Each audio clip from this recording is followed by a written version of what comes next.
Hi, everybody. Welcome to Coach Menachem Berenfeld on this beautiful winter night with the people that are appreciating the snow for the oil that's in the snow. January 25th, 2026. Shkoyach for joining. And let's get in. Let's start. Here we go. So first of all, I guess shkoyach to all the people that are posting the statuses and letting everybody, Menachem let people in the waiting room.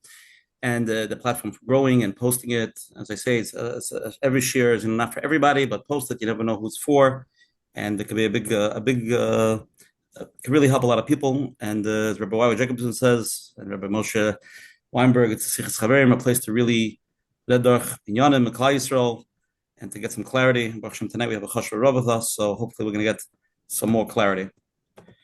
Okay, here we go. Give me a sec. Okay, so anybody wants to join our WhatsApp groups, please WhatsApp me at 732-314-1710. I'll add you to the community chats. Go to menachembernfeld.com. You can sign up for the flyers as well. Every week, Menachem sends out all the flyers to everybody. And for all the people that are watching the replay on this on YouTube, you can click on the subscribe button. So when Menachem posts every week the video after we have the share, it comes in the notification, you know about it. Thank you to all the advertising sponsors, Lakewood Scoop here in Lakewood, Ellie Nauer from 510 Central, and Chayla Kaufman from JCN. We're going to first jump to Rabbi Noach Fried. Tonight's share is 258. Rabbi Noach Fried always gives us a gematria. Rabbi Noach, the floor is yours. Shalom Avracha to Zoom share number 258. Honesty in the workplace and the world. One of the big tests that many people have is when they find loopholes regarding honesty. They rely on that everybody does it and just continue with the trend. One must think, maybe Hashem chose you to be the example, to see how you act, and they should go in the right way and be honest. Which leads us up for tonight's Gematria of 258. B'cho b'char Hashem. And you, Hashem chose. Okay. The Coach Menachem show is sponsored by OKClarity.com. OKClarity.com is the largest mental health wellness director in the global Jewish world, a place every year can find an amazing therapist, psychiatrist, nutritionist, and coach, even Coach Menachem. OK Clarity has amazing WhatsApp status with 10,000 followers, and their WhatsApp gets great for mental health. They post great comedy as well. You can laugh a bissel. It's also healthy. Menachem's going to send an email. You can go to okclarity.com and make sure you join it. It's very helpful. Big chassid. If anybody's here the first time, every Sunday night at 9 p.m., we have the Zoom, the shir. We're in our 6th year. Tonight's shir 258. And next week, February 1st, it's going to be Lakewood Midwinter Vacation. It's not going to be a shir. So we're not going to have a share next week. Please join us February 8th with a big surprise guest. It's going to be amazing, like they always are. And looking forward to that. Okay, we're here Sunday night, Menachem. Everybody's home. Everybody snowed in, spending time with Rabbi Zev Cohen. Why are we here tonight, Menachem? What are we trying to accomplish? Beautiful. Welcome, everyone. Welcome to another Let's Get Real with Coach Menachem. And Baruch Hashem, like we say every week, with a lot of siyata d'shmaya, we're doing this week number 258. So I want to thank Rabbi Cohen to be with us tonight and help us with our conversations, to help us become closer to Hashem and avodas Hashem. Tonight's topic, honesty in the workplace. Talking about honesty, honesty with yourself, knowing what's right and what's wrong. Many times things can become blurred. It's not black and white.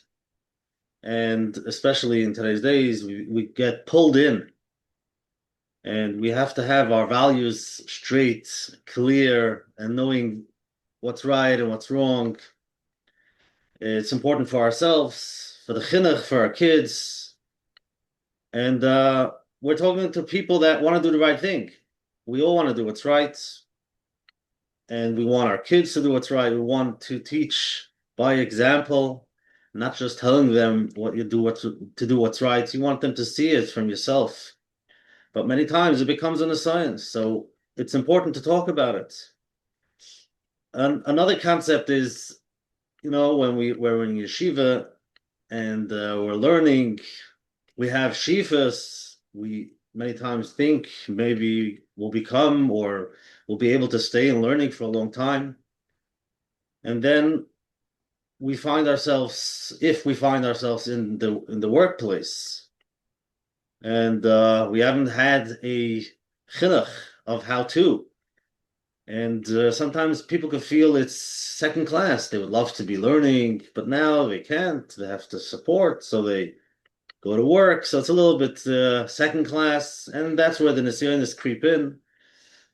Many ways not doing, learning. Again, we do try, but after a while, if we don't have our values and we don't stelzach, then what happens is slowly we get a little bit schwach. So I think it's very important to have these conversations that we're going to have tonight. But even more important is to understand if you find yourself in the workplace, then that's where Hashem wants you to be, and that's where your avodah. This is where I need to be. This is where I am, and what's my avodah in this moment? How to, and the things that come up, and when it's hard. We all have our things, whether it's in the workplace, honesty, and we're going to discuss a little bit about AI, which trying to figure out what yeah and what not, and maybe going a little deeper of why.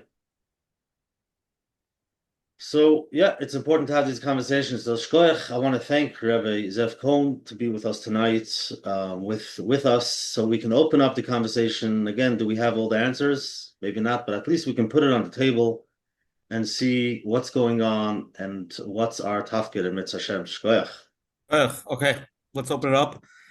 Tonight we have Rabbi Zev Cohen. Topic is really two topics, but we put them together. Number one, honesty in the workplace. Honesty in the workplace and in the world. Not just in the workplace, but also in the world. In the Torah perspective in the age of AI. I'm going to read Rabbi Zev's bio. Hopefully it's accurate. Hope we didn't make it up. Maybe AI made it up. I'm not sure. But this is what we got. Rabbi Zev Cohen is a Talmud of Yitzchak Fegelschlag, Zechat Tzaddik Baruch, the Shiva himself to Long Beach. After learning in Koil for 8 years, he became one of the founding members of Chicago Community Koil. In 1987, after being in Koil for 6 years, Rabbi Cohen became the sophomore Rebbe in Skokie Yeshiva. He then became the Mashkiach of the Beis Medrash, and position he held for 6 years. In 1988, Rabbi Cohen became the Rav of the congregation of Das Yeshua in Chicago. He spearheaded many communal activities, including creation of West Rogers Park Erev.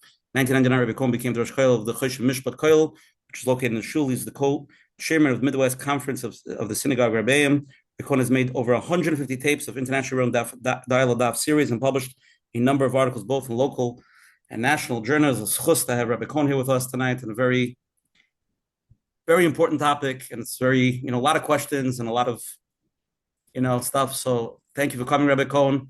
The oilam is home. We're here. We're ready to listen. The floor is yours. Okay. Number one, the Hagdomis here have a really very, very choshev Hagdomis. Many, many big Yesodis were said. I'm not sure why you need me. You can just ask all of you the questions. But you've been very, very good. Okay, so I want to begin right away with something provocative, okay, to get into the topic.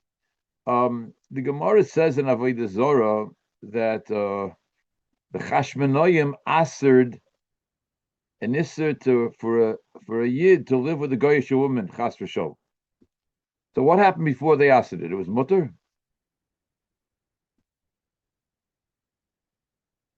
So what's the answer? Kasha number two, Yehuda, Rav Shlomo Zalman really asked this kasha in the tshuva. Yehuda with the whole ma'isa with Tama. Tama was a Goyish woman, so there was no problem. What was the whole issue? What's the whole issue? So the answer is like this, and this is a big yesod in life. Don't ask me wo steht. Don't ask me where it says something's usher. A yid darf verstehen, it's usher allein. You don't need a Shulchan Aruch to tell you that a yid should not be together with a Goyish woman.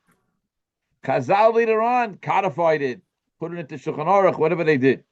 But the Yesod HaDavar is that we have to know that we ourselves are capable of understanding this is not what a Yid is supposed to do. Not what a Yid is supposed to do. Now, I want to give you an example. We have as we said before, we have a Choshen Mishpah. Baruch Hashem, it's 25 years old. We get a lot of shilas. If someone was in my house, he asked me to do him a favor, whatever, I finished the favor, and then he says to me, I'd like to ask you a shayla. As soon as he started the shayla, I said, listen, you're aggravating me. And I'm Baruch Hashem, I'm feeling good. I'm in the middle of chemo, unfortunately. You'll all give me a bracha for refuah shalema. And I told the person, your kasha is aggravating me, and I really don't want you to ask me the kasha, but he was in my house already, so let him ask me the kasha. Now, the shayla is like this. He's the shoyl. He works for companies to go through all the red tape and all the paperwork to get them security grants. For Marshall, a school, another type of meisid. You all know security grants for the fences outside, for all the different things that people need security for, the windows, the lights, whatever.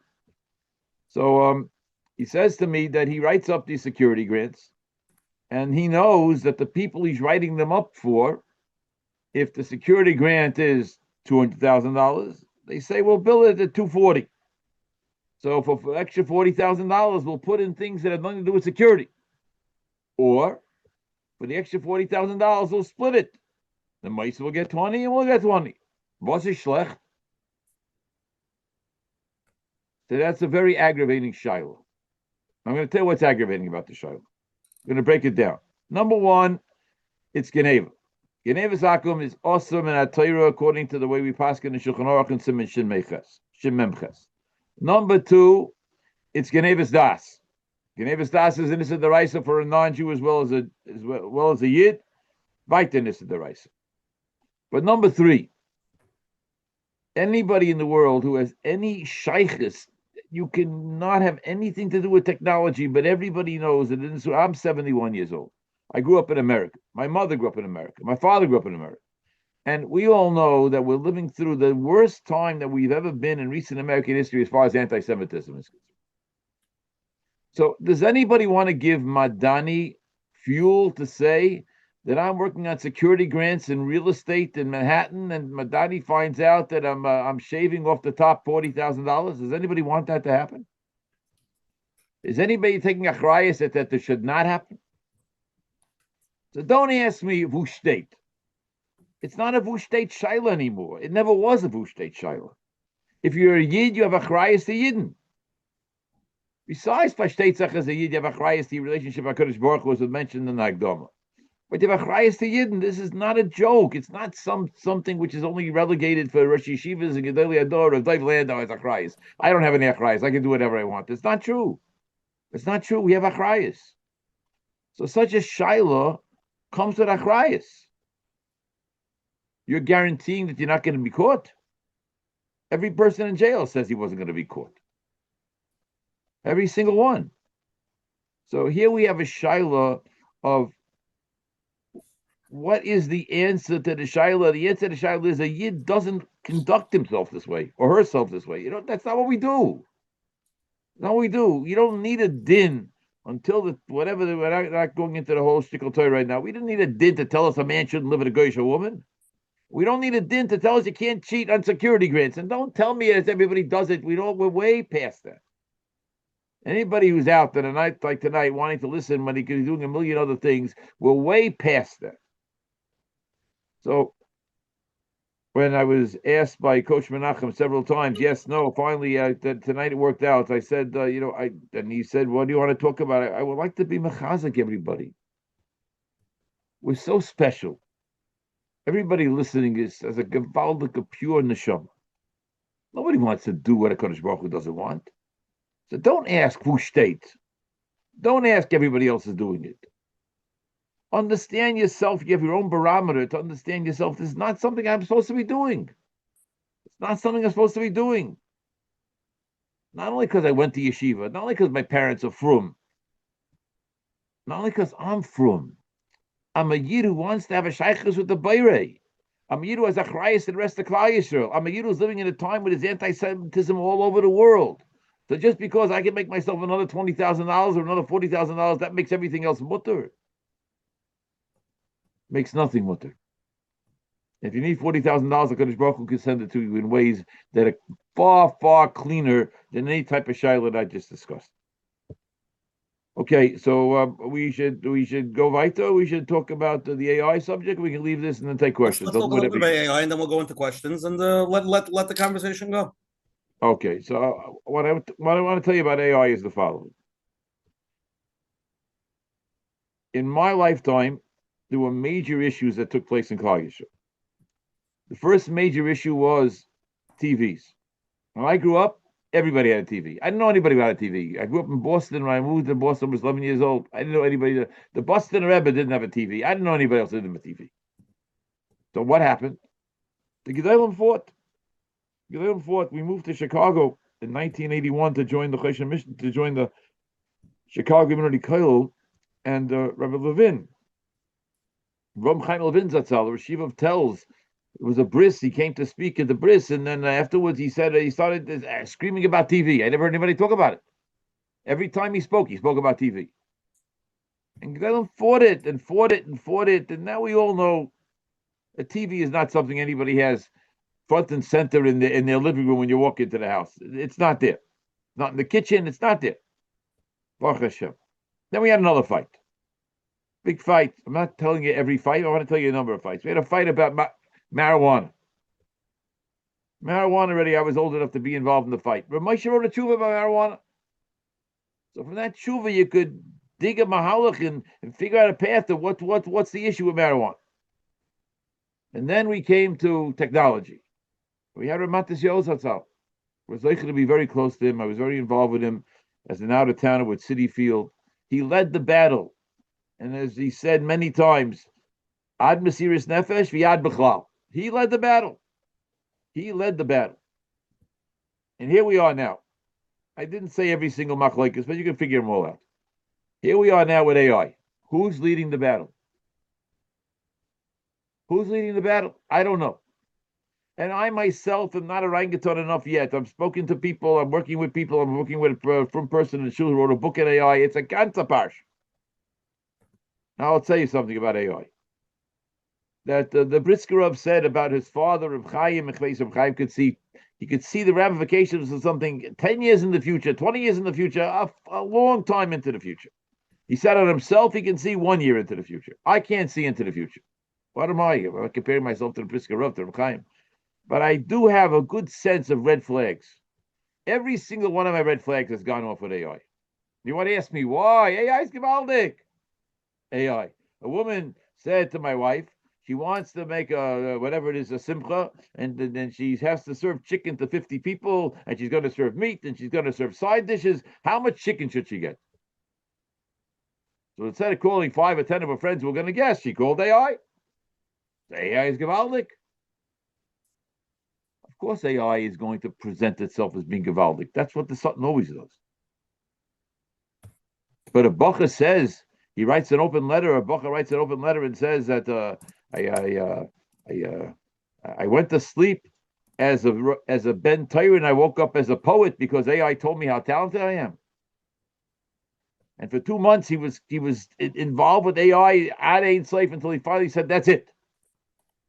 And then he said, I have to say goodbye to AI. And he said to himself, I have to say goodbye to AI. AI is a machine. I'm saying goodbye to a machine. What does it mean? I'm just telling you, Rosh Prakim.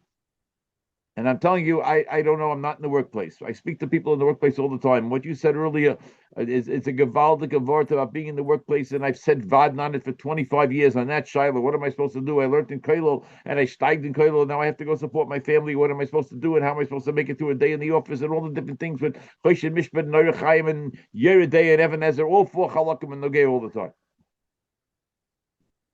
But I'm going to tie the whole thing back up. There's not one Jew in the world, not one Frum Yid in the world, who will be sitting in shul alone. A man, a woman, or whatever, the davening, learning, they're alone. Into shul comes a workman with a toolbox, a carpenter with a toolbox. He goes to the Oren and he starts banging on the Oren. So the guy goes, "What are you doing?" He said, "I'm putting a payphone in the Oren in the 1980s." Is there one Yid in the world who would say to the guy, "Get out of here"? Would anybody know? I got to look in Shulchan Aruch. Get your payphone in the Aruch. What do you got in your mind? Who state? I don't know who state. The state that a Yid knows that there's no payphone in an Aruch. Okay, so what happened? No payphone in an Aruch. But everybody has a payphone in their pocket. Everybody has a phone in their pocket. Everybody walks into shul. Everybody can stick their head in the Aruch when they're taking out the Sefer Torah and their phone can ring. He's very smart. Very smart. He knows exactly what he's doing, and he knows how to get us involved and entice us. So we're living in a world which is full of nisyonos, every minute, every day. The fact that you're coming together to be mechazik these things is absolutely moiridik. It's moiridik. Because no one's going to say, I don't have nisyonos. If you don't have nisyonos, either you're comatose or you never walk out of your bedroom. What do you mean you have no nisyonos? What does it mean? The whole office is full of the chayness from the minute you walk in till the minute you leave. And so is everything else. plenty of Nishanis and base Medrash as well. So I'm voting for Coach Menachem. That this is a very ridiculous thing that you should get together to mechazik each other. Okay, now if you want to tell me I said too much, I'm too radical, you want me to leave? I'm asking, I'll leave. You want to ask me questions? I'll take questions. Whatever you want to do. I like questions. Okay, Rabbi Cohen, Gewaldik. We're going to take a poll. We're going to see what the Ilam's holding. And then we're going to ask Rabbi Cohen, with Zoichet to have Rabbi Cohen here tonight. And please, everybody here, take advantage. Ask him anything and everything. Let's do it. Here we go. First question. Let's see. Everybody answer honestly. This is not a Choshen Mishpat test. This is a real questions. First question. Menachem, you can see it? First question. When it comes to honesty in the workplace, what's hardest today? What's your opinion? Number one, being fully truthful when it may cost me. B, navigating gray areas and pressure. C, staying aligned with Torah values when a lot of money can be made. Okay, everybody answer the first question, best of your ability.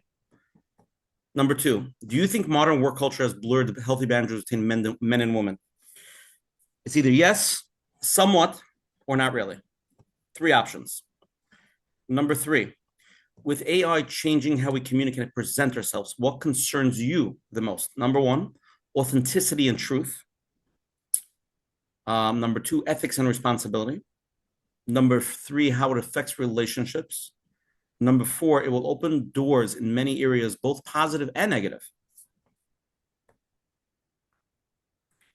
Number four, what's harder today than 10 years ago in business? Similar to the first question, with a little bit different twist. Number one, staying honest under pressure. Do you think it's harder now than 10 years ago? Number two, maintaining healthy boundaries. Men and women now and 10 years ago. Number three, feeling confident in my values. Or number four, money being overvalued and measuring points of success. Is it more today than it was 10 years ago? From those 4 points, which one do you think changed the most in 10 years? And there's no all of the above option. Okay, 5 more seconds, everybody vote. Rabbi Cohen will go through it together. And again, everybody's here. Please text us your partners. Any questions? Remember, the live questions go first. And let's get some clarity tonight. Rabbi Cohen, we come together every Sunday night to cover Shemayim, to give chizuk to Klal Yisrael, to talk about all the inyanim that we're dealing with, and to be open and honest instead of roundabout. You give out questions every single night. Sunday night. I work. I have a job. Okay, here we go. We're going to share. 5, 4, 3, 2, 1. Share the polls with everybody. Here we go. First question. When it comes to honesty in the workplace, what's the hardest today? 27% of people saying being fully truthful when it costs me. It seems like the big kahuna in the room is 56% navigating gray areas and pressure. 17% staying aligned with Torah values with a lot of money to be made. So Rabbi Cohen, from those three things, it seems like the crowd is saying navigating gray areas and pressure. That's, they feel, is very hard in the workplace today. Any comment on that? Yes. My comment is the following. I've told many business people, I've said it several times in different H3s and different locations, that you need to have, just like you need a lawyer, in-house counsel if you can afford it, and if you can't afford it, you need a lawyer to call on the phone when you're about to be engaged in doing something. You need a posek to call to navigate gray areas and pressure. Because gray areas can be mutter. Pressure can be positive. But Lamaisa, we all know that gray areas can be very dangerous and pressure can be overwhelming. So what are you supposed to do? A person once called me from the shul, called me at 2:00 in the afternoon. Says, the Rabbi, I'm alone in my office. If I press this button right now, I will make $12,000, which is illegal. No one will ever find out. And the Yetzer Hara is pushing me to press the button. $12,000. It's about maybe 15 years ago, maybe less. I don't remember how long.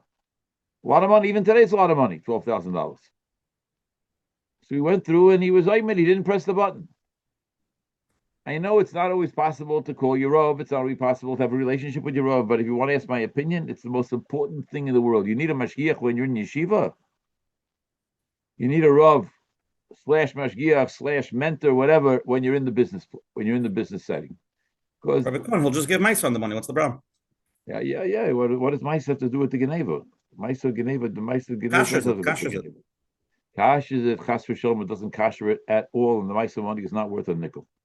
It's not worth a nickel. You've done absolutely nothing. Nothing. Haven't done a thing. Okay, let's go to the second question. Yeah, go ahead. You think modern work culture has blurred healthy boundaries between men and women? 55% of the people say yes. 35% somewhat, 10% not really. So most people say yes. And even the ones that are not saying 100% yes, 35%. So between 55 and 30, 90% of the people feel that the men and women healthy boundaries between them has got blurred. Any comment on this? Any advice? Do you want me to answer this question? Yes.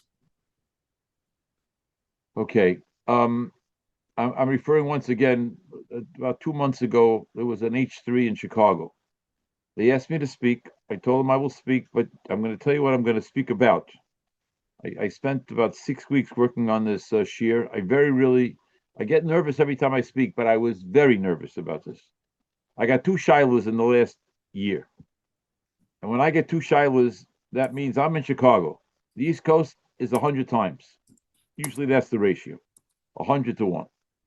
I got 2 shilas. I'm going to be makdim the shilah. The Chazon Ish said, Ki yadua, that Giyus Bonois, drafting women, is Yarg Val Yaver. Yarg Val Yaver, the beginning of the state. It was one of the last things he told his sister, to stifle his wife. And the Chazon Ish was then asked, okay, good, that's if you're on the army base. But if you're doing Sheirut Leumi, you go home every night. So what's the problem? Chazon Ish said, if a woman is working for a man and she cannot quit the job, no matter where she goes every night, it's Gil Yarais. When a woman finds herself in a position of a job, employment that she needs to help her family make ends meet, as we all know nowadays, and the boss is very powerful, and the boss takes advantage of his power in the workplace. 2 shilas I got from extremely famous people who did things that were Aser min HaTorah, without a shilah, to women in their office. Everybody Shem Shabbos. So I decided to delve into the situation. I called therapists that I know around the country, and I'm not going to tell you the maisim that they told me that they are involved in with their clients who they're treating for what they do in the workplace. The world has gone with sugar and sneas. The world is full of preachers, and there's no way it doesn't affect everybody. The way people dress, the way people interact, it's a shrek. And there's no way in the world that there is not a breakdown in the gedorim that were considered pashit, which are no longer pashit, between men and women. Want to know my opinion? My opinion is that there have to be gedorim put up. I'm going to tell you 3 quick gedorim. If you go on a business meeting to a different state with a fellow employee who's of the opposite gender, there are offices that do this. You should not fly in the same plane. You absolutely should not stay in the same hotel, and you should not eat out together. And that might cost a lot of money, and maybe you're paid in the neck, but it can save everybody's lives. There is too much familiarity, which leads to too many broken gedorim, which I don't want to say where those lead to after that. So that's my answer to this question. I have a lot to say. I could speak for an hour about this question. This question is a very serious question that's going on in our community. The nisyonos are there in front of us all the time. Ad Khan, unless you want me to be more elaborate. Okay, let's go to the next question. With AI changing how we communicate and present ourselves, what concerns you the most? 28% authenticity and truth. That's the number 2 answer. Ethics and responsibility is 19%. How it affects relationships, 14%. 41% of the people, and I'm getting a lot of text about this, and I'm going to really break it down, think it will open up doors in many areas, both positive and negative. People are texting me, Rabbi Cohen, did Rabbi Cohen mention what the negatives are AI? Because a lot of people look at it as very positive. There's a lot of powerful positivities that come out of AI as well. You could find out any information. I'm not talking about, we'll get into that also, about people asking halachic shalos to AI. But the main thing is that if people want to do research or people want to find something or people want to figure out, the power of AI is at your fingertips. There's nothing that you can't know by not asking, which again, everything is like that, right? Good and bad. Zoom could be used for bad and Zoom could be used for good. So the fact of the matter is it's a new tool, and it's obviously the world's going down that path. So that's what the Olam's asking. So with this poll and together with that question, I'm giving it back to you. Okay, listen, AI is a very serious subject. It's a very serious sugya. I do not feel qualified to answer the entire sugya because I have to get a rangaton. I have a number of people that I would like to talk to. I was presented with a magazine from Time, wrote a special issue on AI. They told me it's too late to read it now because it's already 2 months old. Okay, listen, this is a very serious subject. And as I said before, Satan, the Yitzhahara, he doesn't present us with things which are gory, which things that have no shaykhis. He presents us with things that are attractive, with things that have milas, and that's what makes it dangerous. You're not going to be able to go anywhere by saying AI is awesome, because AI runs all the computers nowadays. AI is doing all the technology nowadays. It's not nogay, and it's not going to be nogay in the office, because if you're going to want to play ball with another lawyer, that lawyer is using AI. You're going to have to use AI also to even the playing field. But AI is incredibly dangerous. There's no question about it. How will the dangers manifest itself? I'm afraid to really say them publicly, but there is no question. In the office with the shilas, AI is going to do things. AI, I'm not the answer. The question that I have that I haven't had an answer for yet: why did AI construct themselves as creating a relationship with the people they talk to? What's the shot behind that? What were the thinkers doing when they made that? Why do I need a relationship that a bacha says AI complimented me so much that I decided I should become a poet? What is that about? Why did they do that? Why are people using AI to help their therapist instead of therapists? What is that about?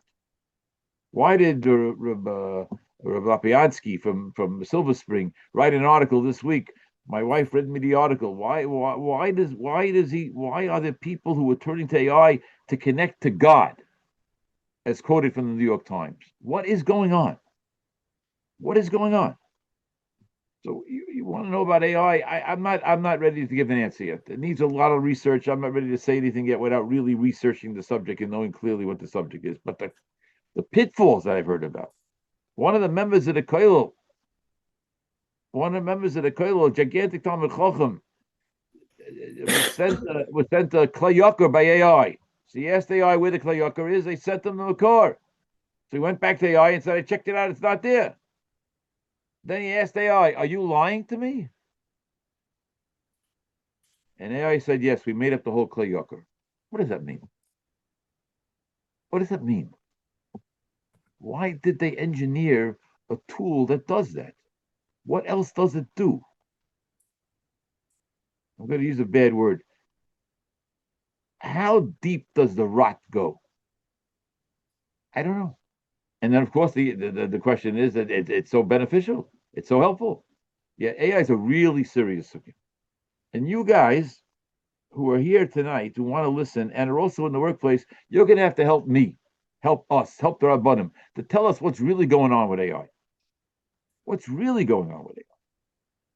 Not that it's going to help for chicken. It's going to help to make recipes. And it's going to help to avoid traffic. What else is going to help for thousands of things? But something's really going on. There's something really going on here. And I don't know what it is yet. So I can't say more than that my red flags have all gone off.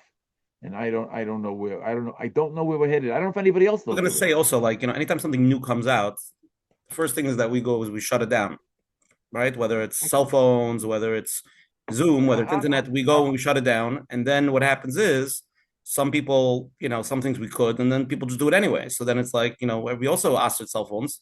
So Baruch Hashem, now we have you could do with the hechsher, you could do the different halachim how to do it. But everybody has a cell phone. That is correct. No, there's no question about it. Everybody basically has internet, right? Even though we made it. Yeah, but I don't like that mahalach. I never liked that mahalach to aser everything. It's not a good mahalach.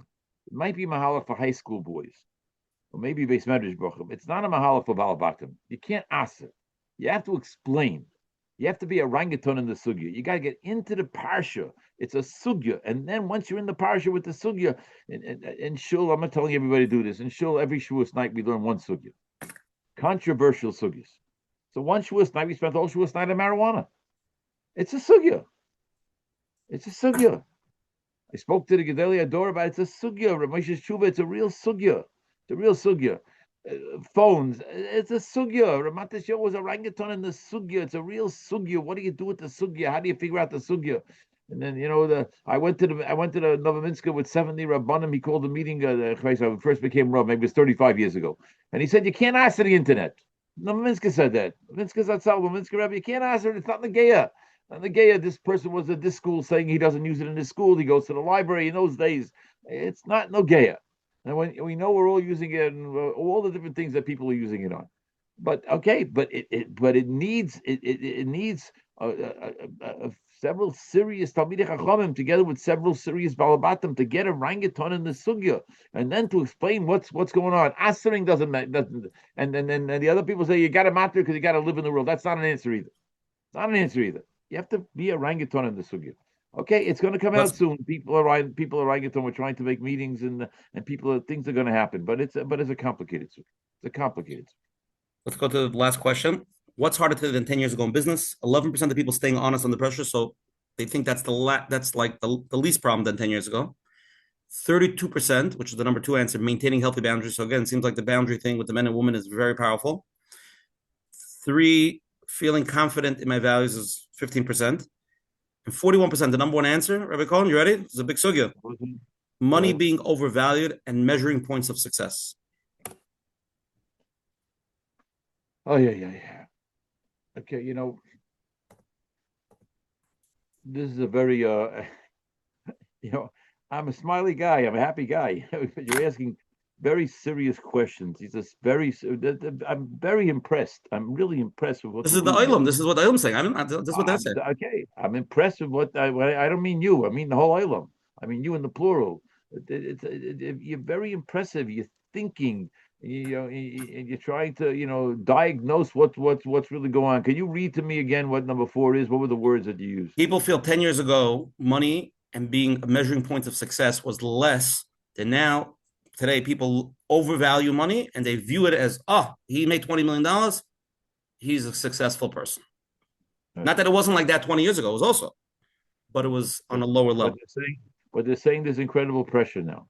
And that pressure that is coming about right now as far as how I make it and how I live and what I do and how I do what I do is just, it's an incredible pressure. I'm going to say it's stronger, Rabbi Cohen, because so the way I see it is that a guy could be a lo yitzlach or not respectable person, but if he has a lot of geld, he's very respected. Side with the moist, side with his friends, side with everybody. Like money is a very much more than used to be 20 years ago. I was successful. Okay, he's successful. Agav, of course, he's nicer, and of course, he gets certain things automatically. But today, it's much more on a pedestal. So even if a guy is on a lower madrega, that we pick them up much more. That's what I'm reading. What the people are saying.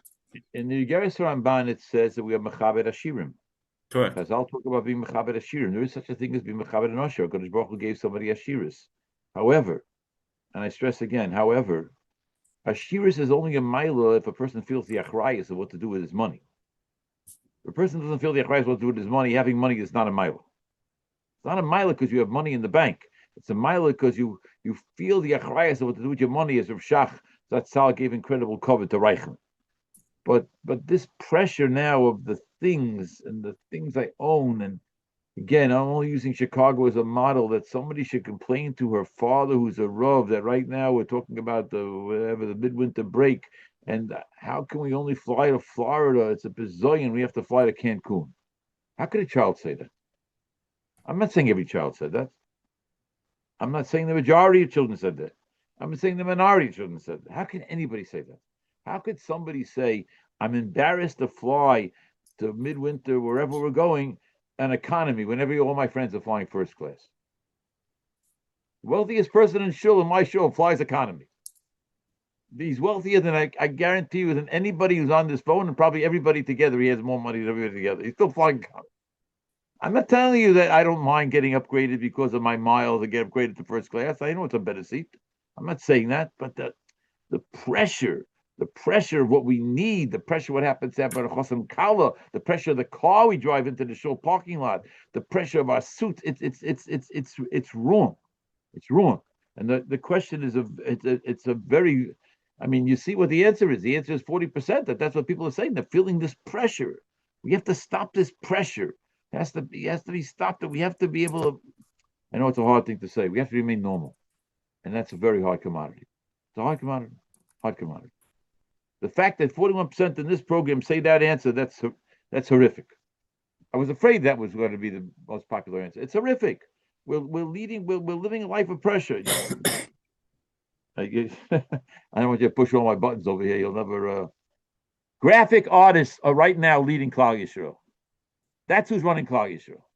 The ads are running Klal Yisrael. Where I should be for Pesach is running Klal Yisrael. Open up a magazine. Who doesn't get that? They don't know what to do with themselves. What should a kid do? Well, how can I not go away for Pesach to wherever everybody else is going? And how can I not own this watch? And how can I not own this type of a suit? They're running Klal Yisrael. That's the stop. Okay. I'm smiling. You want to aggravate me? You can ask me more questions. But I'm okay. I'm inspired. You're wearing gloves. It's Chicago. It's negative 400 degrees. We want to warm you up. Don't worry. I'm warm. I'm hot. Go ahead.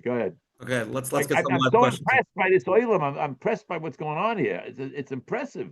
Okay, Rabbi Cohen, first person. Hi. Go ahead. Is that me? I think you said I was the second person, right? Well, you became the first. Okay. Rabbi Cohen. You got upgraded. Okay. Rabbi Cohen, I'm a freelance writer for a respected local Jewish magazine, and I use the computer.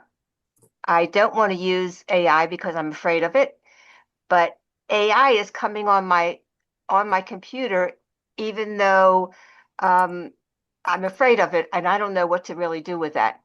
Like, for instance, the information was given to the editor, and then it was okayed, and AI is answering those questions. AI says the information was given. They're summarizing it. So I have it's a From magazine. I'm honored to be part of this magazine, and I'm not comfortable with AI at all. I don't even know enough about it.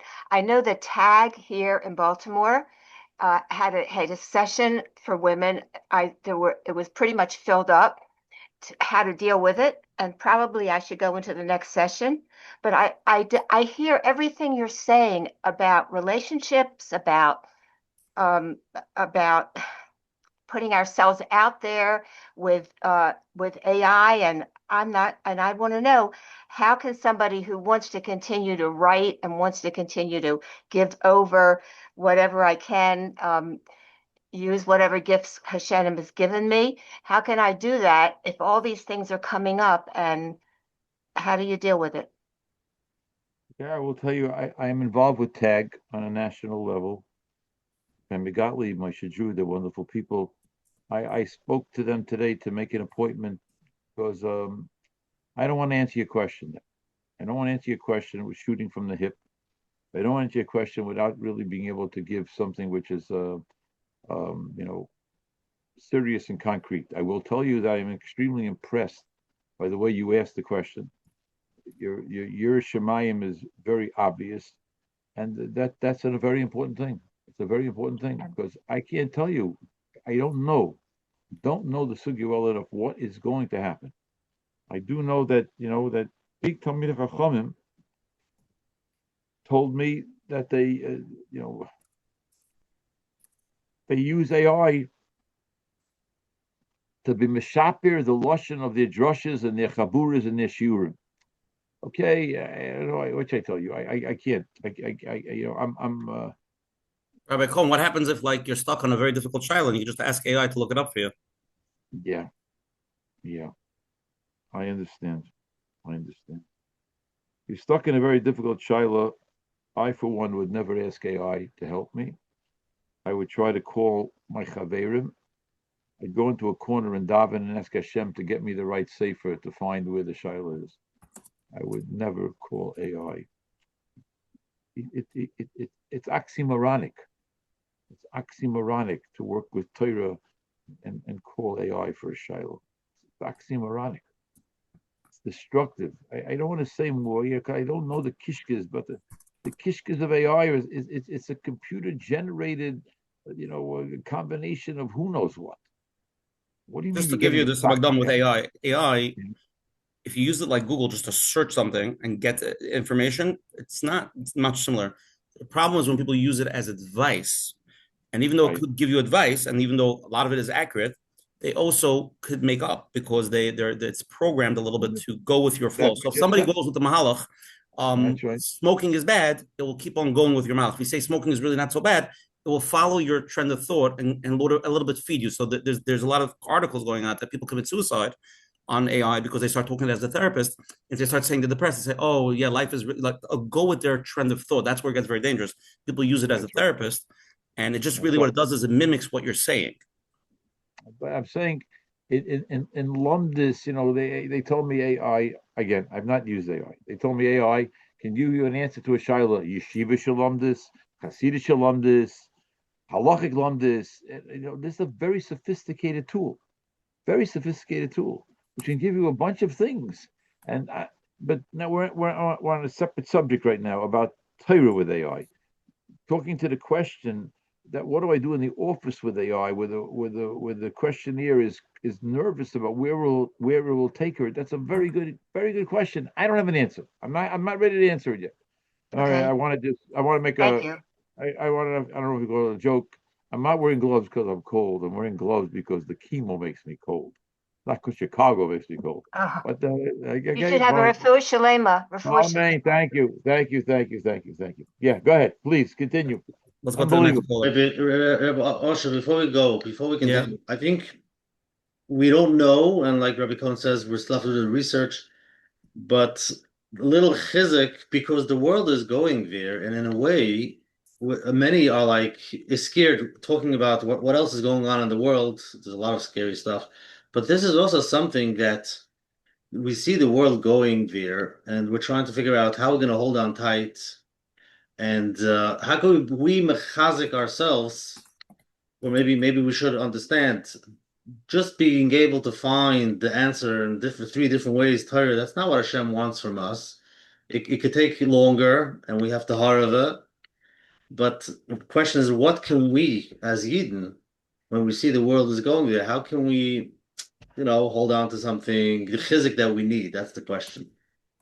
That's without Shiloh, that's the question, and that question is going to be needed to be researched well by big Tamir Chachamim, Manhigim, and Klal Yisrael, and together with people who are in the trenches. That's what's going to happen. There's nothing to talk about because every single day somebody's got to come up with I just read where I read it that Rabbi Yebrutny wrote that somebody asked him a Shiloh that he works on his drusha and it takes him 4 hours to finesse all the words correctly. If he puts into AI, it will take him 5 minutes. He said, Okay. Let's go to the next. Let's go to the Go. next Shiloh. You're on. Let's go. Oh, hi, Rabbi Cohen. I have a question not about AI, but about business ethics and um, what prices is ethical to charge for my services. I'm a lawyer, and the vast majority of my clients are not Jews. And I work in an area of law where there's a very low supply of lawyers who know what they're doing. And so I'm in a position where I could charge a lot for my work. And sometimes I do charge a lot, and I worry, am I charging too much? Will I come off as a greedy Jew or Guyvedic? I mean, I know that I'm honestly better and smarter than a lot of lawyers practicing in this area that really, mess up their clients, let's say. And I know I do provide really good work, but I still worry. I don't want to overcharge. So how do I know if I'm charging too much? It's very hard. It's not like going to the grocery store and buying a bottle of cereal. It's very subjective. Choshen Mishpat says you're allowed to make a profit. Choshen Mishpat says you're not allowed to do something which is called oino. The example I always give for oino is a guy drives up from Kentucky into a major Jewish area and he wants to buy a talus. He hasn't bought a talus in 40 years. He wants to buy a talus from Kentucky. He said, "Oh, from Kentucky, I love you. I'm giving you a talus. It's the best talus you can get for a terrific price because since you drove up from Kentucky, I'm going to charge you $399. And no one in the world charges, I'm giving you an example. I'm going to charge you $700. No one charges $700 for a talus. That's an issa d'oraisa I know. You've now ripped somebody off because of his lack of knowledge of the market. That's an issa d'oraisa called I know. Because of his lack of knowledge, you're taking advantage of it. But if you have a product that is hard to come by, and people want to pay for that product, then there's no issa d'oraisa. There's no issa d'oraisa. So if you're afraid, chas v'shalom, that people are going to say a Jew is greedy, I don't know. I can't answer that. But to say that if you're in a unique business where you offer something which is not easily findable, and therefore you want to charge something which will make you a larger profit, that's permissible. Ripping somebody off because he doesn't know, either ripping off the buyer or ripping off the seller because the seller doesn't realize how precious or how value his commodity is, that's an issa d'oraisa. That's an issa d'oraisa. Otherwise, for you to make a profit because you have something which is unusual, if they're going to beat a path to your door, you can charge them whatever you want. Thank you. Let's go to the next question. Amir. Hi. Hi. Okay, so my question is like this. AI does beautiful prayers for me, very personal and very, I can't even explain. I wish to read it to you. You're going to melt. And it feels a little freaky that AI does my prayers, but I didn't get it anywhere else. What do you say about that? I don't know what that means. What does it mean it does your prayers for you? What does that mean? I'll ask AI that, like, how frustrated I am when my kids tantrum or make noise, and how I connect to how I could express it to Hashem. So AI is going to they give you the words to express to Hashem how Hashem should help you. Yeah. It helps you express. Yes. Wow. To a next level. I'll send it to you. Wait, It's so let's, unbelievable. I think we should stop for a minute. There are people that have a hard time expressing themselves. And Rabbi Cohen, this is part of the research that you're going to have to know when you take it to the meetings. I'm saying it gives the words, it gives the right words. And it can give you the prayer to say, which you wouldn't think of. Like we say, Hashem safaseh tiftach v'yagit l'secha. We could do that. On the other hand, it does take away. It could maybe take away a little bit of the self, of the real emotions. Can I read you for just part of it? Part of it, in the middle of the. It starts beautifully, to talk to the people. What?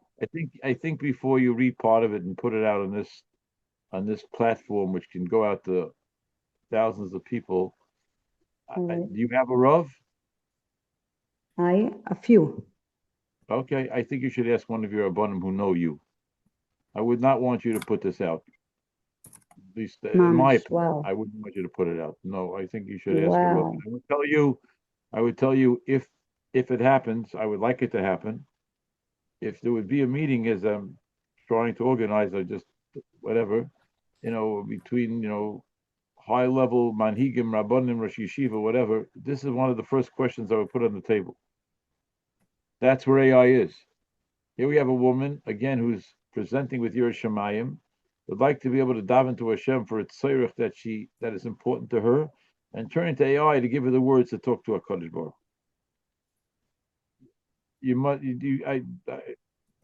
My humble, very humble opinion is: do not share the words with anybody. Talk to your Rav. And I hope that within a month or two, there's a lot. Obviously, everybody's very busy, but this has to be put on the front burner. I don't mean in simple articles. This has to be put in the front burner that people have to sit for hours and be able to discuss this in depth. This is not a 15-minute meeting. It's not a kiddush discussion. It's not even a discussion for Coach Menachem. It's a very serious discussion here. Very serious discussion. These are this is the unbelievably serious question that you're asking.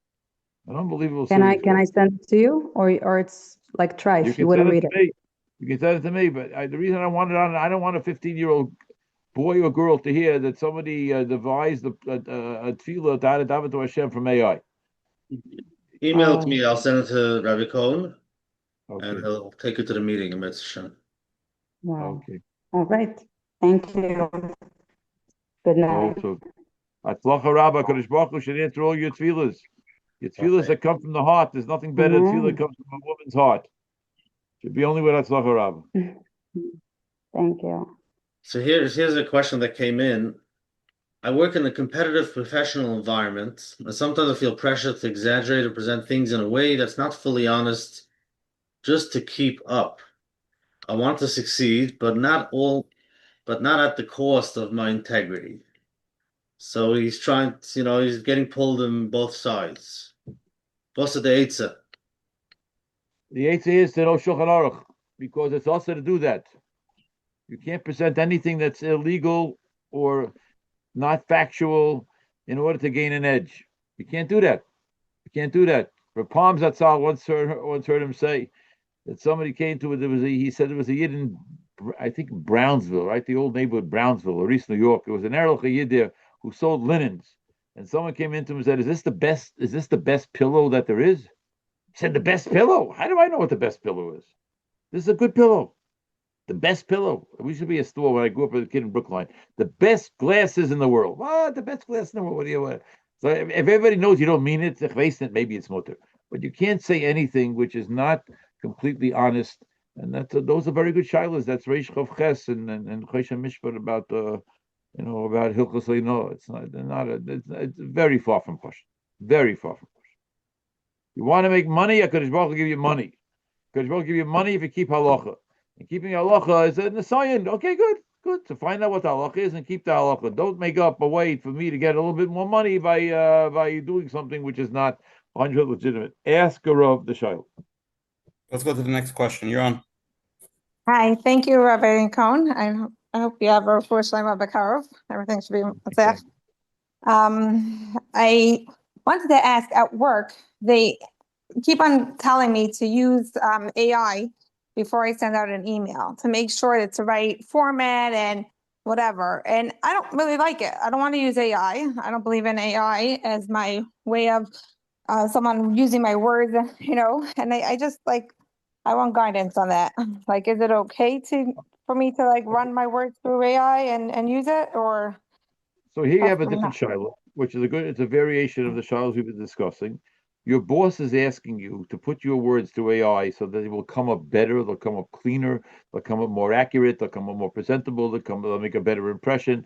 And he wants to impress his clients or impress whoever he wants. Whatever you're writing is going to impress. I can't tell you there's anything wrong with that. I can tell you I don't know where it's going to lead.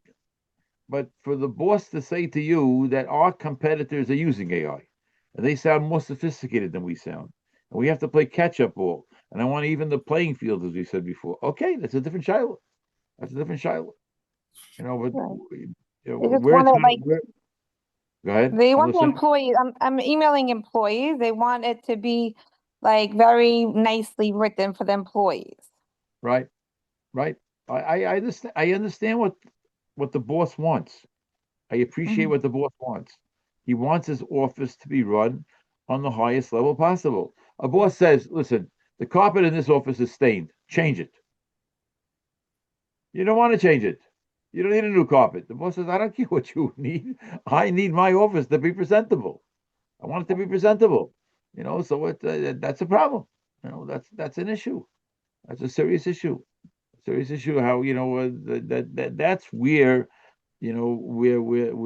we start to tread onto the AI track. I am not going to tell you that it's also to do that. I can't. I'm not going to tell you that I don't know where it's going to lead. I don't know. But right now, your boss is asking you to do that. I kind of think you have to do it. I don't know. Okay, then I have 3 more little questions here. Let's say I want to ask something I try to use Wikipedia instead, Like if I want to find when a gadol lived or whatever, that's okay. So it's like use Wikipedia, right? Yeah, 100%. Okay. And then my children, like on my car, I have like a navigation system and then there's like a microphone and they're like asking questions. And I just realized recently that's really AI that we're asking. We're not asking Okay, ways, we're asking I AI. understand. I understand. Look, AI is taking over, Google Maps and Waze, and so what are we going to do? Stop using Google Maps and Waze? Yeah, I'm not going to tell anybody they're going to stop using Waze. And if AI is running Waze, so before AI was running Waze, the computer was running Waze. And that way, it's a neutral tool, and that's going to be the complexity of the problem here, because people are going to say you do use AI. I once wanted to go to a meeting with technology, and somebody said my name, I'm Master Will Technology. The guy said, "Are you also mastering a washing machine? It also has technology in it." What does technology mean? There's sophisticated washing machines that do more than I was in the hospital in Eretz Israel. I think it was in Eretz Israel. I don't remember where. And there's a robot cleaning up the floor. So what is that? Is that technology? Is that what Rabbi Zev meant when he called an asifa for technology? No, he didn't mean you can't use a robot to clean the floor in the hospital. Okay, so you have to be able to define clearly what's going to be, and that's why I said before the beginning. This is going to take a while for us to get clarity about where we're really supposed to be headed with this subject. Like my kids are not at the age yet, but from what I'm understanding is that the people call Chat GDP, whatever, for recipes, for should they buy this or should buy that, and it's just like it's a very scary feel to me. Like I have like when my kids are gonna have a phone and it could just dial out, it's frightening to them. That's correct. So that you're gonna have we're all gonna have to work on this collectively. All the ties are gonna have to work on this. We're gonna have to sift through this. You're not gonna be able to tell a person that I can get information in seconds, which is going to help me shop, or help me cook, or help me build my house, or it's going to help me do it. I'm not going to be able to do it because it's AI. I don't know what's going to happen. I don't know. And you're asking me the question. The next question is going to be: the kid's going to say, "How should I deal with my mother?" I'm going to ask AI, "How should I deal with my mother?" My mother's my mother, my father, my grandmother, my grandfather. That's where it's going to lead. I understand you. It's a very serious question. Very serious question. I'm not ready to answer anything. I don't know if anybody else is ready to answer it yet. It's a question that needs a lot of, as I said before, not to be repetitive. You got to be involved in the subject. Yes, Thank you so much. You're welcome. your turn. Hi. I just had two questions, but there's one. First of all, I want to say, as an editor, somebody at a library worker, I can't stress enough the importance with AI to have basic knowledge of a subject, because I mentioned earlier the wrong Kli Yakar that doesn't exist. How about we have Torah, we have AI like certain databases and whatnot. And we found out that many of them are giving like mentioning non-orthodox not non-orthodox people, really weird things. And I think that would involve basic knowledge that you have to really, I mean, that's always been a complaint about AI, that they don't really know the culture. So I just say that offhand. It's very important to know. I've seen some incredible mistakes and things. Some are comical, but some are dangerous. So I just say, I don't know. You have a responsibility as a person who's involved with AI like that to write an article about all the mistakes they've made. Yeah, well, I gave don't be consummate. Write an article. Tell Klal Yisrael. Nobody knows. You're working there. Tell them when you ask a Shiloh, you may get an answer. I don't hope this is nobody's name. You may get an answer from Rabbi Nancy Goldstein. Who's giving you the answer? I gave a PowerPoint. What does that mean? If you know that firsthand, you should detail it and write it and help Klal Yisrael, because nobody knows exactly what's going on right now. We ask a Shiloh, you think you're getting a psak from Moshe Feinstein and Rabbi Yashiv and then Rabbi Shlomo Zalman. And maybe you're getting a psak from Rabbi Nancy Goldstein also, a psak, whatever it is. So good. If you know that, then you have to be afraid from that. Oh, thank you. Yeah, actually, I gave a PowerPoint. I'll toot my horn here instead. I did talk about it. But I did have a more general question, just going back about Parnassa and the almighty dollar at this point. How people, it's not even so much being judged or power, prestige. I mean, talking about survival. I'm hearing so many articles now about the high cost of living. The Forbidden are having a very hard time with that, and so. I mean, is it wrong to worry about money, or it's not even a question of being the richest person on the planet? It's just a question of keeping your head above water. So I do have to concur that there is I think some of the concerns are valid about money. So I don't know what you are combining two different subjects. The subject that was brought up before was if money becomes the be all and end all, and money defines a person, and money defines your life. That's one issue. Then you're talking about the fact that there, Baruch Hashem, from people have big families, and from people have tuition, and from people make chasanas, and that's a problem. Parnasa is an issue. We all know that Parnasa is given to us by HaKadosh Baruch Hu. We have to daven for Parnasa, and we have to be mishtadel for Parnasa, but those are two separate things, two separate issues. Do not confuse them. They're two separate issues. One is letting money run our lives, and one is making sure we have enough money in order to facilitate our lives. But don't they sort of overlap at some point? It's not even a question of having overlap. That's not that's not the point. You bring up a different point. That's not what we're talking about here. How do they overlap? Everything overlaps.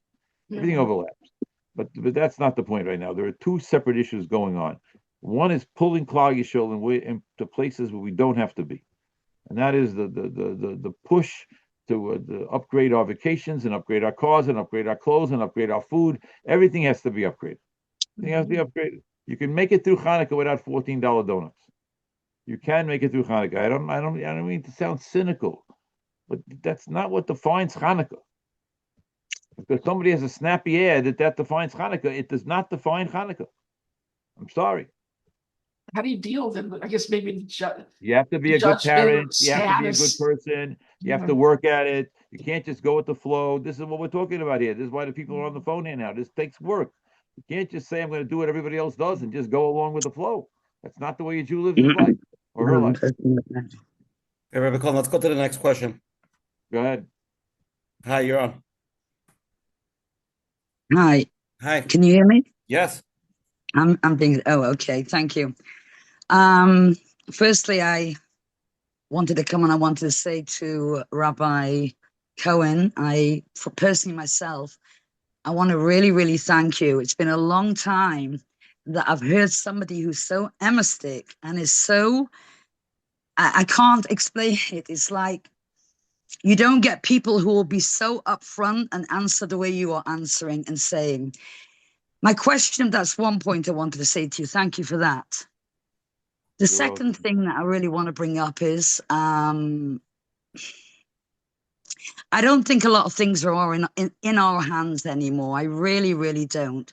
I think since what you were just saying a moment ago, I think unfortunately people are sincerely getting swept away where they are in life and what the important, I mean, I'm seeing it. I mean, I'm a different generation, but I'm seeing it by my kids and grandchildren that to be successful by the age of 30 is what's the most important. I mean, I just think it's not only AI, it's everything together. It's the whole, it depends on, also, forgive me for saying it, I'm not American, I'm English. You can't take a place like America and expect them to be in a place like, this is there's many, many more Nisyonos in a country like this, really. And there's no one stopping anyone doing anything, by the way. Honestly speaking, there's nobody stopping anyone because people are like, they're getting answers. I don't know. You know what? I think I'm also getting a bit straight with everything. So let's stay focused. You say, let's stay focused on a question. Yeah, saying a lot. Let's stay focused. I can't. I want to stay focused. We'll stay focused. First of all, I appreciate what you said about me. I can't say I'm a stick. I'm passionate. I like to discuss subjects and I like to discuss them openly. Rabbanim have to take leadership roles. Parents have to take leadership roles. Everybody has to stop being scared to say something. I'm going to give you an example. In my shul, I have a sign. Baruch Hashem, I don't know, maybe 500, 700, maybe 1,000 cups of coffee a week. And something new happened in Klal Yisrael. People start drinking coffee during Psukkah Zimra. People walk in the show drinking a coffee during Psukkah Zimra. I put up a sign. If you have a cup of coffee you took from the show, it's Geneva if you drink during Psukkah Zimra. Drink your coffee before davening. There's no drinking coffee during Psukkah Zimra. Who started that? I don't know. And now everybody needs it. I played basketball for 5 hours straight in Camp Morris and other camps in the mountains. We never drank. Nobody got dehydrated. Take it easy. You don't need a coffee during davening. You're not allowed to drink a coffee during davening. A guy has medical reasons. And parents have to tell children also, we don't need this in our house. We don't talk this way in our house. We don't do these things in our house. We are in control of our house. I'm sorry to interrupt, Rabbi. You're forgetting though, you are saying it and you're right. Parents do have to, but you're forgetting a big word that they use here many times. And that word is trauma. Trauma, and trauma again. So if you tell your child something, you stand a risk of having trauma when we got two slaps across our face. I'm getting trauma right now. I'm getting trauma right now. Okay. I want to say something. I'm involved in trauma a lot. I've been involved in molestation for the last 37 years with a molestation business. Yes. Love has to go together with being a person who leads. You have to know that the person who's leading loves you. It's a big trick to do. It's hard work to do. But we all grew up knowing our Rosh Yeshivas loved us and they gave us Musar. And if the Rosh Yeshiva didn't express his love to you and only gave you Musar, you left the Yeshiva. Or you went off the derech. Trauma is not an excuse. It's incorrect if a parent creates trauma to a child. A parent has to direct the child with love. I love you. You are great. And if I didn't love you and I didn't think you're great, I wouldn't tell you to do this because I wouldn't care about you. As Ramat Yisrael said over from Rabbi Apiyan, his famous line, when a guy snuck into davening, climbed into the window and the light from Rabbi Apiyan that he came on time, Rabbi Apiyan said, if I knew that you knew how much I love you, I'd give you a patch. But since I don't know if you know how much I love you, I won't give you a patch. No, I'm sorry. I'm not buying into this. It's enough. We have to have leaders who show compassion and they show love and they direct Klal Yisrael. As I said before, no advertisers directing Klal Yisrael, no graphic artists directing Klal Yisrael. I love them all. They're all nice people. They want to make parnasa. That's not how Klal Yisrael runs. Klal Yisrael runs by parents who love their children and still tell them what to do. Klal Yisrael is run by Rabbanim who tell the Balabatim, we love you, and tell them what to do. And by Rosh Yeshivas who tell the Talmidim what to do. And that's where the mistake is nowadays. Enough. Stop the pressure. We should stop the magazines, stop the advertisements, stop telling us what to do. If I don't go to a hotel for Pesach that has a pool the size of an Olympic-sized pool, I'm a loser. I'm not a loser. I'm a winner. I'm not a loser. I'm a winner. If I stay home for Pesach and I make a seder with my children, it's hard work. Good. So spend the money on the hard work. Don't have to go to a hotel. I'm sorry for saying this. If you go to a hotel, you're a wonderful person. And all the places advertise all the hotels and all the everything. I understand it. I'm just saying, bring it home. Bring it home. Don't let it get lost. Don't let people direct our lives. Don't let people direct our lives. We have to direct our lives. We have to learn Torah. We have to learn Mutzah. We have to have Rabbeim. We have to have Rabbanim. We have to have mentors. And then we have to let them help us to decide how we're supposed to run our lives. What should I tell you? I'm still impressed that people want to talk about real issues. Very impressed. Go ahead. This is what we need. We need some clarity and to hear the truth. And what you're saying is find yourself a Rav, somebody that you can discuss your life so that when these issues come up and you have the sveikas and you're not sure and the whole world is doing it, so you feel you have to discuss it with someone. Because if not, you're going to get pulled in the current. No question about it. So this is important. Here's a question. I have the ability to give my kids a lot of material. I guess he has a lot of money. How do I find the balance between giving them a good life and not raising them to be spoiled? That's a great shiloh. That's a great shiloh. That's a shiloh that has to be asked. I I like this, as I said, I like this platform very much. I answer Shilas for Kol Haloshin, and Kol Haloshin is called not Kol Haloshin. What do they call it? Called. You call me at night. The phone calls go around the world to Rabbanim. I'll think of it in a second. I tell people all the time, it's not a question to ask me. You don't know who I am. I don't know who you are. Ask your Rav. Ask your Rav. You have to have a Rav. I'm not pushing Rabbanits because I'm a Rav right now. I'm pushing because that's the way Klal Yisrael always worked. I was Zeich in my life to have a Rebbe, and the Rebbe remained with me I called him every day for 30 years. I called him every day. There was nothing I didn't do without my Rebbe. And I was, Baruch Hashem, blessed that I loved my parents, and my parents loved me. And my father became very close to Rosh Yeshiva. It was a double blessing. It was an unbelievable bracha. Unbelievable bracha. Kav halacha. Sorry, that's what's called kav halacha. Kav halacha. I tell people kav halacha, I can't answer your shayla. I don't know who you are. I can't answer your shayla. If I don't have a Rav, that's one of the saddest things that a person can say. You have to, how can you live without a Rav? I'm sorry, what did you say? I missed you. It's called Kabbalah. Yeah. Kabbalah. Yes, go ahead. I'm sorry. Next. Wow. Okay, let's go to the next one. Hold on. Hi. The hardest thing for me, I want to tell you one shayla. One shayla I never asked my Rebbe. Right? Yeshiva of Long Beach was one of the closest, if not the closest Talmud to Rabbi Aaron. That's how I never asked him, what did you do after Rabbi Aaron died? I never asked the Yeshiva, what am I supposed to do? What am I supposed to do if you're not going to be here anymore? It's a devastating question. But you have to go back to it. But you have to have a Rebbe. You must have a Rebbe. Okay, go ahead. Sorry. Men and women. Yes, hello. You can hear me? Yeah. I hear you.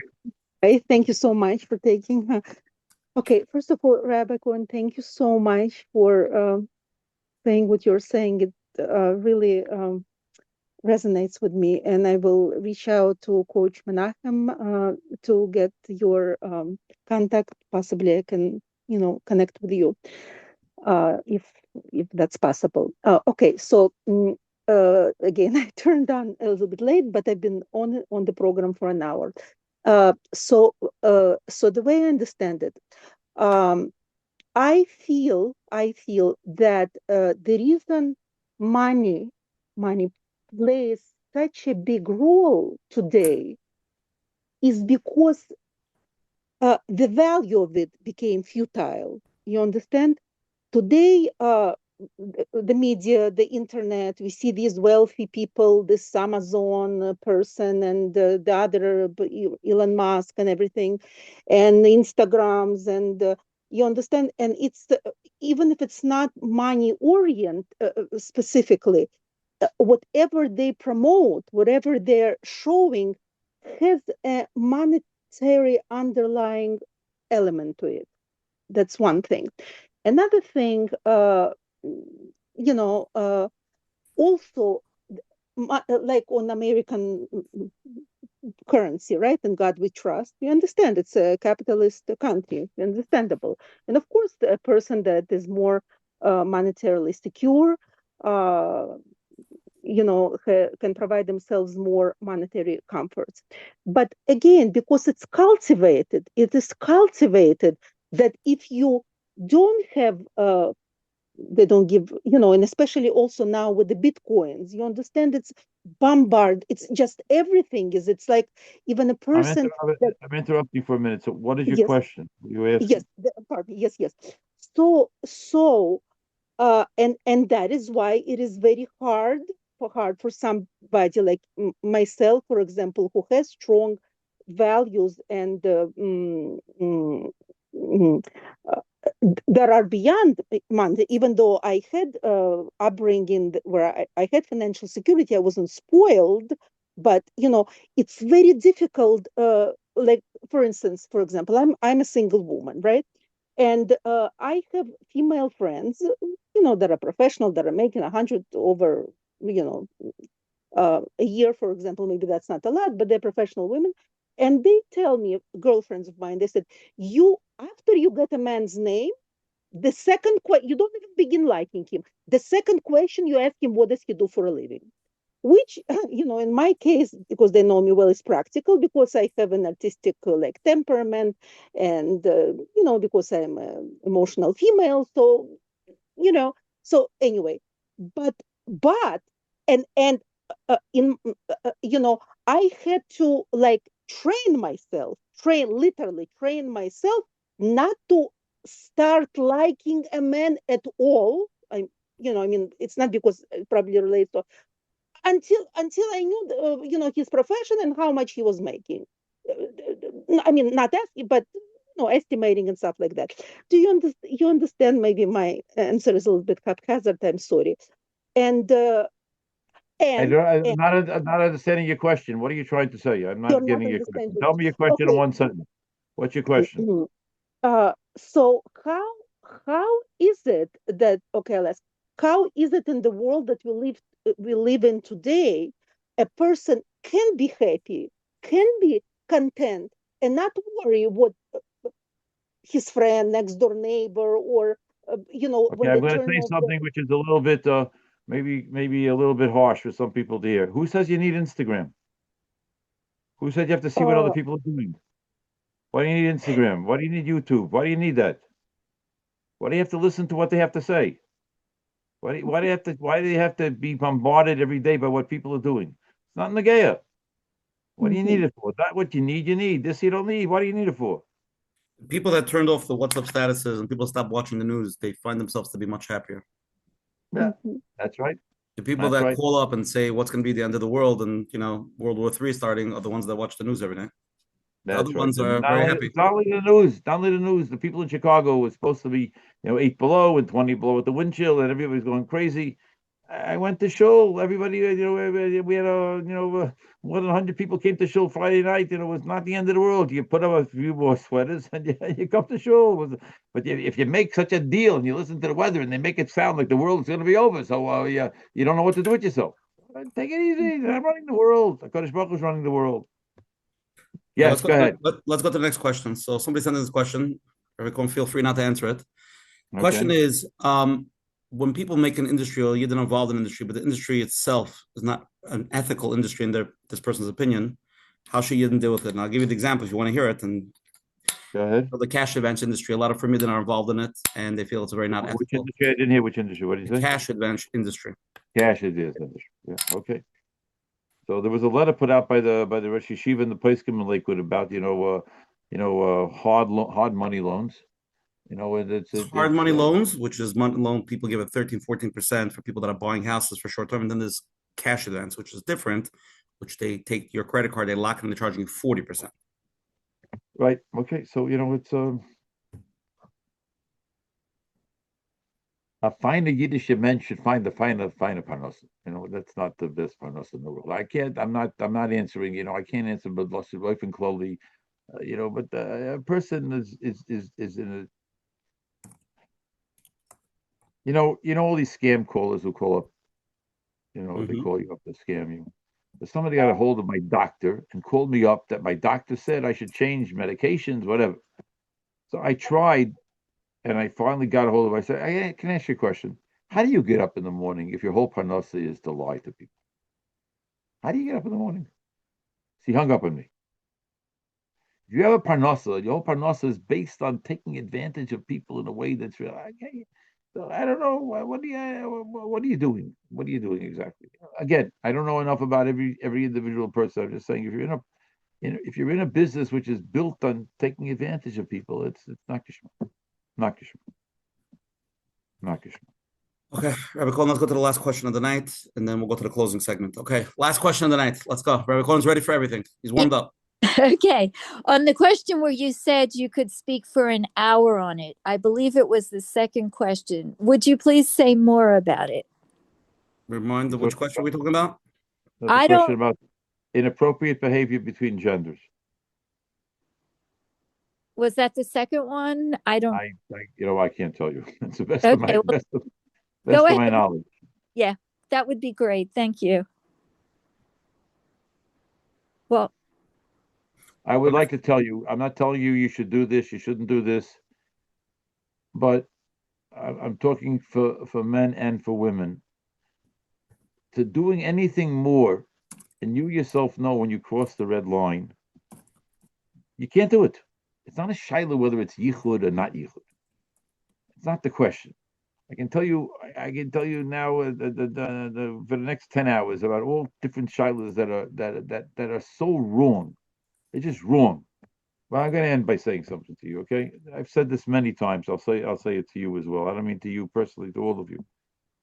My wife's uncle, a very wealthy person, not religious, very wealthy, very much into the upper scene of the Federation in Chicago, all those type of non-religious wealthy Jews. So he had a dinner. It was a kosher dinner. And so I had to go. I went. I like him. And I sat next to him. There was no dais, there were round tables. I sat next to Uncle Phil. So everybody who came over to wish Mazel Tov to Uncle Phil, I was wearing a black hat. They had to talk to me. So they say hello to me, and so one woman sticks out her hand. I told her, I'm sorry, I don't shake women's hands. So she said to me, why not? So I don't know what happened. Hashem put the words into my mouth. I did not think these are words that just came out. I couldn't believe it when they came out. I told her, you know what? You're attractive. I don't want to think about you. So she stood there shocked. You know what she said to me? She said, I wish my husband was like that. Yeah. That's what's going on. That husband talked to her? Huh? That husband would shake her hand? The husband wouldn't be looking at other women and thinking about other women. I told people la halacha, if you come home and you're thinking about your secretary, quit your job. How are you going to get parnasa? Hashem will give you parnasa. You can't come home and think about your secretary. I'm sorry for being so graphic here for a moment. A woman can't come home and think about a man in the office. If you think about a man in the office, you got to quit your job. What do you think about a man? You're a married woman, you think about a man? What does it mean?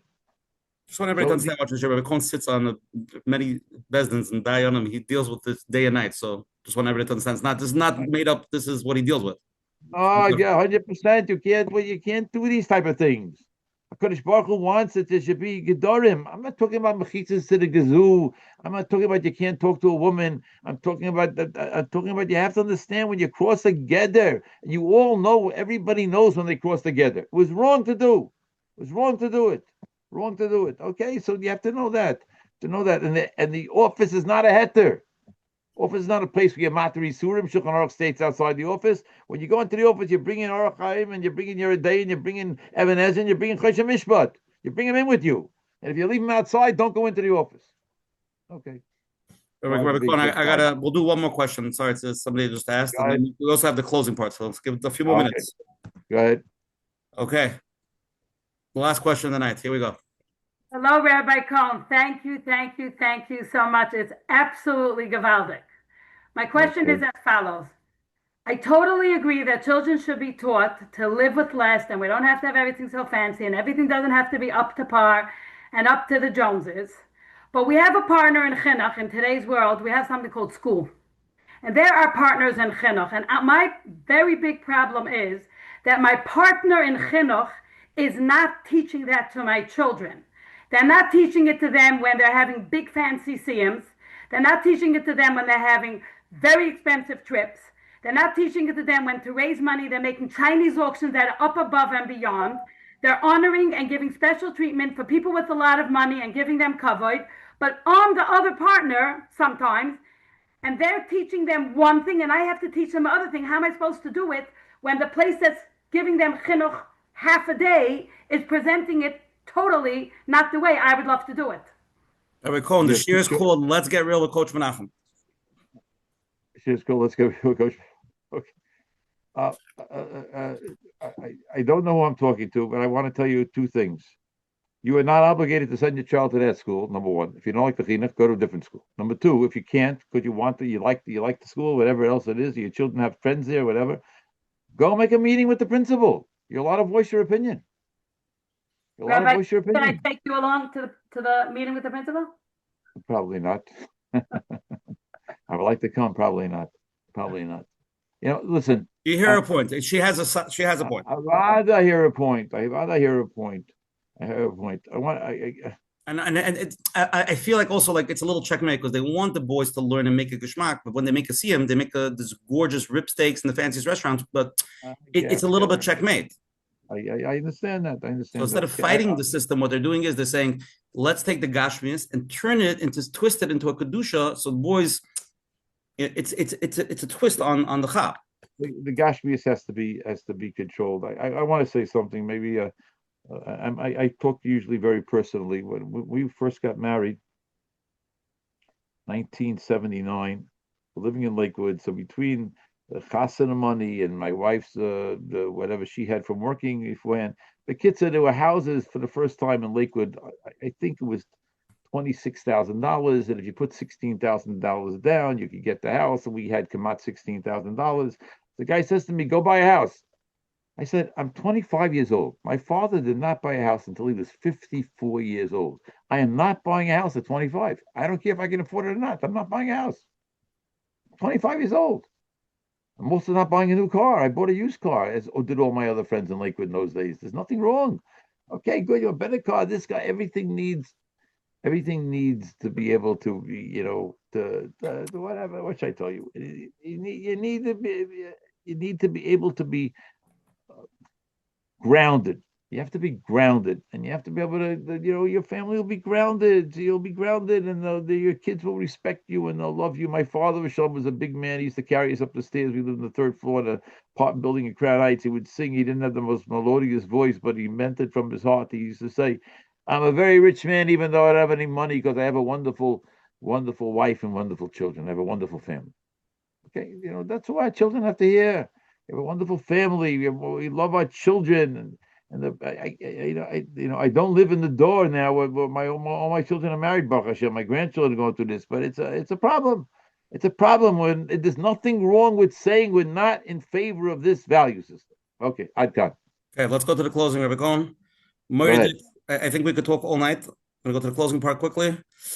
Okay, first of all, again, for the people that are here tonight, every Sunday at 9 p.m. at the Zoom ID, we have Valdik Shir. Next week, February 1st, will be no Shir. Hopefully, the next show will be February 8th. The Shem will be Gavaldik. We have a few amazing speakers lined up. Once everything's confirmed, Menachem will email it out. Please join us. All the Shir are amazing. Rabbi Cohen tonight was off the charts. It's a real good, deep, honest conversation. Everything's recorded on menachembernfeld.com. If there's any questions, please email coachmenachem@gmail.com. And to hear this share 258, you can listen to it on the phone lines at 732-305-9011. Thank you to all the advertising sponsors, Liquid Scoop, Ellie Hour, 5 Town Central, Chayla Kaufman from JCN. And now we're going to go to the closing segment. I'll go first, Menachem, and then Rabbi Cohen will close it up. Just want to say tonight we spoke about many topics. Obviously, AI with Rabbi Cohen, my understanding is like, there's a lot of milos obviously in it. There's a lot of dangers in it as well. There's no clear hadracha. Nobody is grabbing by the horns, but hopefully there'll be some halach. And there's a lot of good I think we could gain from it, and there's a lot of things we have to be careful from it. It's a very not clear, and it's very new, and it's coming very fast and very rapid as well.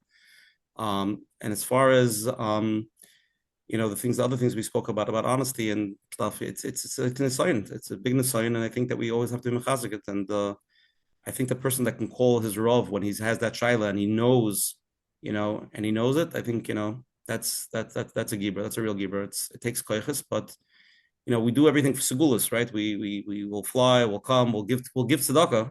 So why not do the biggest school and try, at least when you feel something's questionable, at least reach out to the person that you would feel comfortable with and the person could understand it and ask him that shaila. I think it's an important thing. And at least should always to try to live b'darkei Hashem. And as Rabbi Cohen said, one very important thing, not everything is halachically written in a book that you're not allowed to do this and this. Some things are just self-understood. If you feel something is wrong in your heart, chances are there might be something wrong there. That's my closing statement. Coach Menachem. Thank you. I want to thank Rabbi Cohen. And like we heard, to me, it boils down to we can find ourselves many times in situations where we don't know, and it's not clear, and we have questions.